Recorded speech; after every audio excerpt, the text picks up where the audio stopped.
Quilt here done by Laverne Dahl, who was a featured quilter a couple years ago here at the Quilt Show. This quilt is called Grandmother's Flower Garden. All of the hexagon pieces that make up a particular flower are made hand sewn using a plastic template, I believe. Yes, and these were all left to her by her mother, so it's really appropriately named too. Yeah, the fabrics are... And it is hand quilted. It's beautiful, beautiful work by Laverne. It is Luann Spenner's most recent quilt. She is also one of the co-chair people of the guild. She did own Common Threads at one time, and she actually started the guild at her shop. She's come a long way since first starting the shop. She does have a long arm quilting machine, and she did do the quilting on this on her long arm, and her choices of fabrics and colors are just beautiful on this quilt. Very nice. Excellent. All batiks, I believe. What's the name of this pattern? It is Nova Nouvelle. Ah, okay, from McCall's Quilting Magazine. It's a type of a radiating star. The smaller quilts, the wall hanging category. And here we have a quilt called the Blue Door, done by Ann Meyer here. Tell us a little about a history of what inspired you to do this quilt and some work that you put into this quilt. Well, I started with a photograph that I had taken when I was in England with my daughter, and I just knew that the photograph would make a beautiful quilt someday. It took me a number of years to develop all the techniques that I've used in it. It has some raw edge applique, hand needle turned applique, there's paper piecing, some of it's three-dimensional, silk ribbon embroidery for the roses, and there's silk ribbon French knots for the coral bells. It was quite a project. I started it in April and finished it in August. Around 250 hours that I put into this quilt. It was on display at the Madison Quilt Expo that Nancy's Notions puts on, and after 3 days and the 13,000 people that went through the show, they voted my quilt their favorite. So it won the Viewer's Choice at that show. Excellent. Back Congratulations. in September. Yes, thank you. Thank you. Nice. I was very pleased with that award. Stunning sometimes quilting, you can incorporate your hobby or your passion into the quilting passion that you have. I think this is a great example of that. Fun quilt. Obviously, the maker here has incorporated their love of dogs into their quilting. Yes, this is actually a block of the month that the Fabric Fusion Quilt Shop had put out. Excellent job that they did with this one. Beautiful. Yeah. Louise Hayden of Milwaukee. So, Dogs Gone Wild. Wonderful. Very nice. Yeah. It was the youth category, where youth are invited to display their quilts. And here we have 3 of the quilts that are in the youth category, done by 2 individuals. Very whimsical snowman winter quilt here that we have, done by Carla Stoffel. She also did the little table runner or wall hanging up here on top. Mm-hmm. Another youth quilter, Michelle Carranza, did the dancing penguins.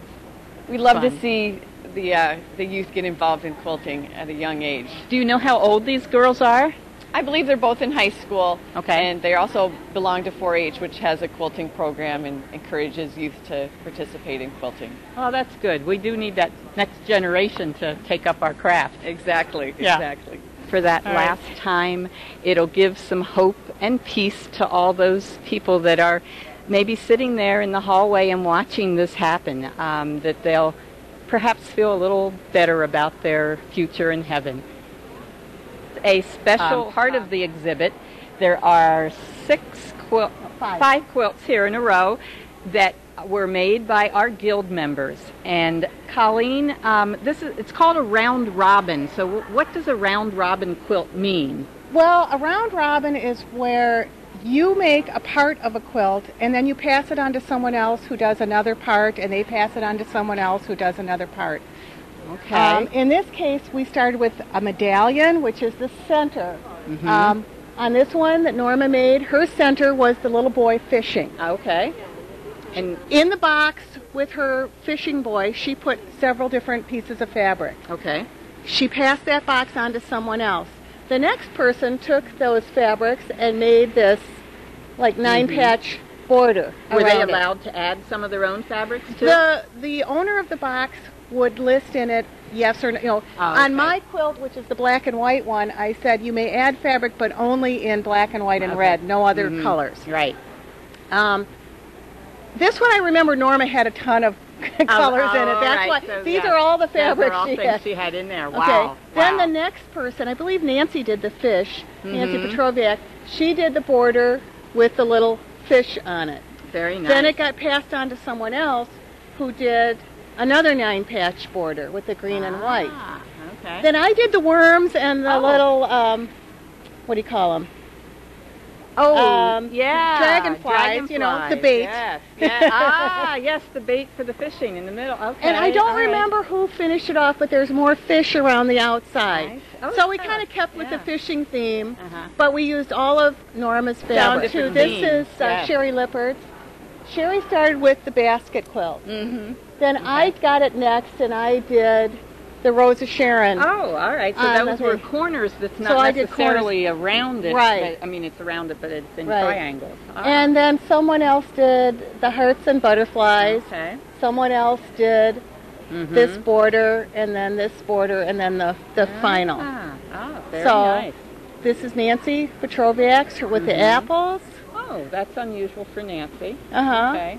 But it does have some plaid in there. She always includes some of She always has that. to have some plaid. Yeah. And so I put the stripe in for her because, you know, Nancy likes stripes. Oh, so yes. I That's did. good. I had to put a stripe in for Nancy. So. Most quilters have some sort of distinctive mark. Mhm. Yeah. Nancy likes plaids and stripes. A black and white and red quilt. And I just started with this 4-square, the off-kilter 4-square. I Because see. I wanted it to be quirky. Yeah, playful. That was the whole thing when those lips in there. Yeah, right, they certainly do and the it. cow fabric and the Uh-huh. chili peppers. That's kind of what I said. I just think quirky. Ah, And then Joan Dowderman's was, I think, Oh. spring. Hers theme was like an Easter spring theme. wow. Yeah. Very different. I mean, that's But so the Amazing. same 5 women worked on these 5 quilts, Mhm. and they're so different. Oh, yeah. But you know, it yeah. really does depend on your fabric and what the person wants. You know, the owner of